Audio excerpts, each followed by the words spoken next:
when I visited your school to interest your school to see if you can join the army. And your headmaster at that time, or head of school at that time, was one famous teacher called Mr. Onimole Oga. Yes, I don't know what he told you about me, but the enthusiasm with which you and your class, and I think there are about 10 of you who in the end decided to join the army. I think, am I right? About 10 of you, and I think 15, my goodness. And at least I know 10 of you later joined the army or the Air Force or whatever it is. And of course, years later, am I right to say that General Abdul Salam was also part of you? So there you are. Those 10 made, and those 15 of you, 10 of you made it in the end. And I feel, that I interested you in the army. You joined the army and you served very, very well. You served very, very well. And it got to the stage whereby at the end of the war, my youngest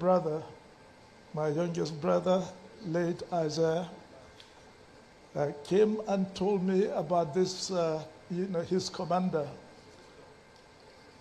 Very good leader, very good commander, very courageous, brave, and that he was really unexceptional. He spoke well of you. It made me feel, well, this is certainly a young man that I would like to come, to work with me. And I thought, yes, I will probably make him my ADC. Well, that was, if I'm in the hope. But event happened, and I was given my marching orders out of Godam Barracks. Yes, but this young officer went on later on. I don't know whether he was part of those who gave me the marching order. But, he didn't just become, an ADC.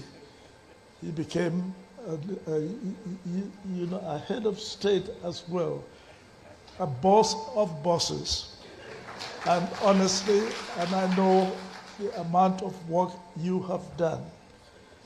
And over the years, various events happened. And I learned that you are the one who made sure that Dimka either escaped rather than be arrested. And of course, yes, the accusation of me being being the one who encouraged Dimka to do that, me, who had been trying all the time to make sure that other coups do not take place in Nigeria, and made sure that our army remained very loyal to the government of the day, and that was how I started trying to deal with the coup and to ensure that the government of the day continues. Unfortunately, that did not happen until the civilian government at the time, the government of the time decided that yes, let the military take over until they can restore loyalty and discipline. And for that reason, what I had wanted to do, that if a coup ever took place in Nigeria, I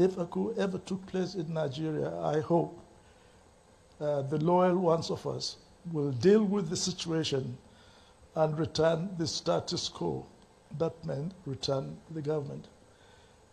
And when we were able to really deal with that particular coup, yes, what happened, was that, yes, the powers was given to Iranzi, and he told me, this is what has happened. And I had to just say to him, well, if this is the case, you have my double loyalty, as as my GOC and president. Now, president or commander-in-chief. I see, I can see a knockout is being done. But yes, that happened. And so that was how the military government in Nigeria came into being. The attempt by the first group did not, was not, complete. So, it was a military government that was forced on the, on the military. But let me say this, General Babangida, yes, I had, a very rough, time. I was even charged for treason, isn't it? I was charged for treason. You believe that? But however, such a false thing, and I certainly didn't believe that such a thing could happen. But however, later on, President Shagari rescinded that order, and you, in the end, made sure that, yes, you in the end restored my rank, restored my honor, etc. And you did quite a lot for the country, even though, you even selected me to be, the presidential candidate for NRC, wasn't it? But I can assure you, when it went to the voting, I didn't pass beyond, the ward level, the ward level, just to prove to you that yes, the people do not want, military leaders as, as the head. But you reinstated me. You really made sure, and you continue to do well, for which I congratulate you. Everyone congratulates you and wish you well for the future. Very well. Thank you very much.